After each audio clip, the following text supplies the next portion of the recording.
Maria Rita Marchi il Covid lo ha vissuto da medico, pneumologa in prima linea a Cittadella e a Schiavonia, ma anche da paziente. Si è ammalata il 25 marzo mentre era al lavoro. È stata ricoverata a Padova, ha trascorso qualche giorno in terapia semi-intensiva, ma non è mai stata sottoposta a ventilazione. Il suo recupero però è stato lento e l'affaticamento fisico è durato a lungo. Dal 10 maggio è tornata al lavoro e ora, vedendo le foto della movida sfrenata e dei giovani che senza troppi pensieri non usano la mascherina e dicono che il Covid non c'è più, vuole lanciare un messaggio. C'è proprio bisogno di una collaborazione collettiva, c'è bisogno di una coscienza, di una responsabilità che deve essere una parte integrante di ognuno di noi, perché non possiamo vivere in un nostro guscio, in una nostra individualità, essere sperata. Per avere una patologia di questo tipo lascia delle sequele, più che fisiche, anche psicologiche. La situazione può essere tenuta sotto controllo e gestita solo con la collaborazione di tutti. I medici che come Maria Rita hanno affrontato il coronavirus nelle settimane più dure della pandemia non possono essere lasciati soli nella lotta al virus.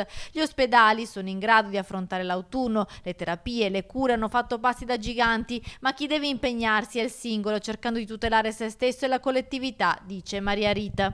Abbiamo imparato a utilizzare dei nostri app Covid e quindi acquisendo anche una maggiore maneggevolezza.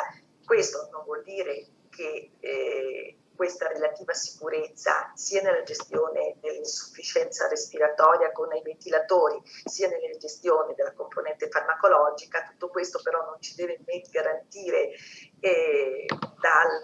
dall'esimerci di lanciare quotidianamente, costantemente il nostro monito, che è fondamentalmente una richiesta d'aiuto verso la collettività. Le conseguenze del Covid sulle persone durano a lungo, possono avere ripercussioni anche psicologiche. Maria Rita lo ha visto sui pazienti e lo ha testato in prima persona. È questo quello che vuole spiegare ai giovani e ai negazionisti del virus. Certo, ora ci sono più asintomatici, ma anche gli asintomatici, dice, possono essere contagiosi e mettere a rischio.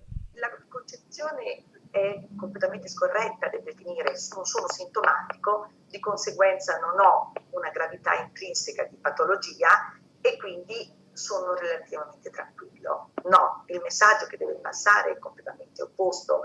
Non dobbiamo abbassare la guardia, non dobbiamo siamo in una situazione di costante attenzione nei nostri confronti e nei confronti della collettività, per cui anche i portatori asintomatici hanno una responsabilità ben precisa, nel senso che comunque sono pazienti con